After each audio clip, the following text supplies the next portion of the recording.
Welcome back. The Goa Bachao Abhiyan has condemned the illegal constructions by the DLF group at Chikle. The Abhiyan has termed the construction as the no development zone. The GBA has demanded that government should immediately stop all constructions at the site and withdraw all permissions given to DLF. More illegal constructions continue unabated on prime land in Goa. According to GBA, the area of interest at Chikle is an Eco 1 zone, which is a no development zone under the Regional Plan 2021.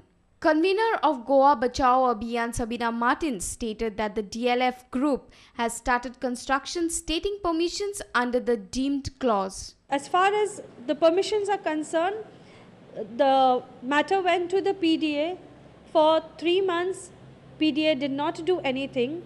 Then it went to the Town and Country Planning Department. They called for a hearing. The Marmugoa PDA does not appear. Again, this whole 90-day period lapses. And there is this clause that if the department doesn't give you permission within 3 months on application, you get deemed permission. So this company, DLF, are claiming to have deemed permission to construct. She also added that if the permissions are not withdrawn immediately, the people will come on the streets. This is our demand that these permissions which have been given should be withdrawn immediately, and if they are not going to be withdrawn, then the people are going to come out on the streets, and it is only people's power that will decide what is going to be the future in that place. Our reporter Jason Suarez with video journalist Anil Sanadi for Prudent Media.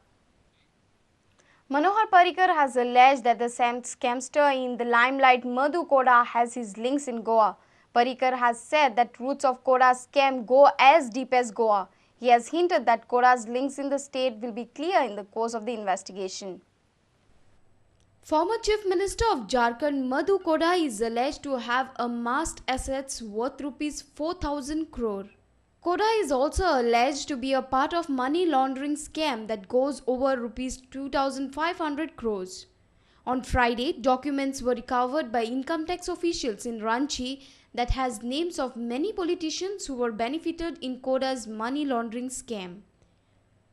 Income Tax Department and Enforcement Directorate in past 3 days have carried out raids in 8 cities across India to unearth the assets of Madhu Koda. Income Tax Department is now gearing up to arrest Koda as soon as he is discharged from the hospital.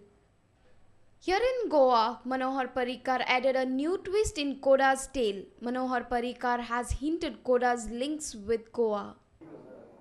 मधु कोडा तो मधु कोडाक मरे 4,000 कोटीचे estate 11 महिने काय 13 महिने गेले तरी मुख्यमंत्री तो खंय खंय येतालो तसो महाराष्ट्रान तो दयाशंकर होम मिनिस्टरा पर्यंत ताची लिंक आहा गोंयान कितल्या येपा आयलो मुख्यमंत्री आसतना म्हज्या म्हायतीन म्हयन्यान एकदां येतालो तो गोंयान येतकच कोणाक मेळटालो हें तुमी सोदून काडा मागीर तुमकां लिंक कळटल्यो त्यो लिंक फक्त झारखंडाकूच आसा अशें न्हय ते जितले IT डिपार्टमेंट आनी एनफोर्समेंट डिपार्टमेंट इतले न्हिदलेले आतां जागे जाला पळय ते जितले पळय चड डीप वतले पळय तितले तांकां लक्षांत येतलें आनी ताजी पाळामोळां गोंया पर्यंत पावतली. This statement of Parrikar has made it clear for Madhu Koda, Goa and Goans were not stranger. Now only investigation will reveal how much impact Madhu Koda has really made in Goa. Bureau Report, Prudent Media. State's most popular night sports club Tito's and Mambo's in Kalangut Baga Beach Bed will face an act of demolition. Goa Coastal Zone Management Authority has ordered the partial demolition of these structures for violating CRZ norms. This order has come as a big jolt to both these clubs as the state is heading for a peak tourist season. Tito's and Mambo's are the tourist hotspots as far as nightlife and party animals are concerned. The structures are in excess of approved plans in the area measuring 547.82 square meters. The order has directed the owner of club Tito's and Mambo's to carry out the demolition within 20 days or else the state agency will demolish it.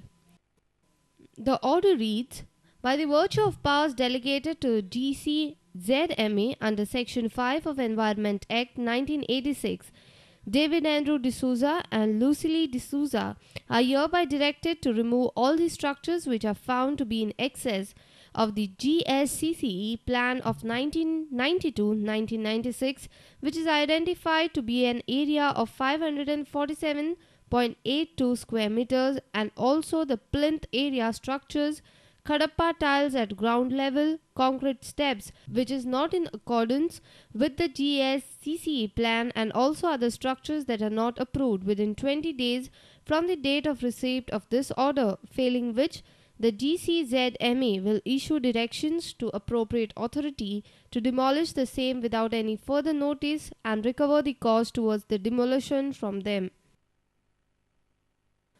Both the clubs are frequently visited by celebrities and the young urban domestic and the international tourist. The order follows the direction by Panji bench of Bombay High Court in March this year.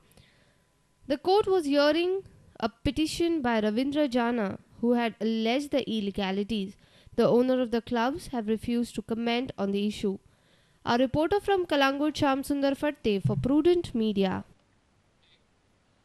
Too much use of insecticides makes mosquitoes immune. The researchers are now working upon popularizing non-chemical substances in malaria control. With a growing construction activity, state is witnessing a huge rise in malaria, dengue and chikungunya cases. Here's a report. The 10th International Symposium on Vectors and Vector-Borne Diseases is organized by the National Institute of Malaria Research along with Goa University. Over 400 delegates, including leading scientists and young researchers from India and abroad, are attending the symposium. Experts will be delivering talks on vector biology and control, epidemiology, malaria and pregnancy, climate change and vector-borne diseases. One of the prominent speakers is Director in charge of the National Institute of Malaria Research is Dr. V.K. Dua.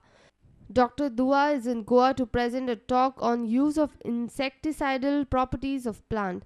Speaking to Prudent, Dr. Dua also mentioned that use of insecticides to check breeding of mosquitoes should be limited.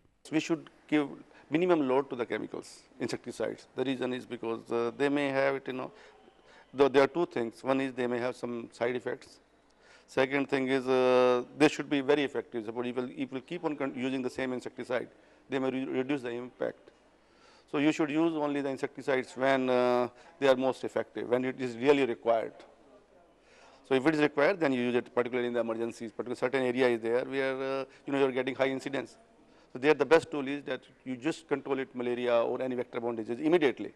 Dr. V.K. Dua said that the use of new tools like rapid diagnostic kits is helping to fight the spread of malaria. Earlier people were just getting it, the malaria parasites, identifications were with microscopy, which used to take it more than, 12 hours or maybe sometimes the weeks because the shortage of manpower. Now we have the rapid diagnostic kits. So where you can see the results, whether the person has malaria within something like 3 hours, 4 hours maximum at the most, or maybe half an hour even. So these are the basic new tools. We have government and we people also encourage it to introduce in Goa. Our reporter from Panji, Jason Suarez, with video journalist Anil Sanadi for Prudent Media. It's time for yet another short break. Stay tuned.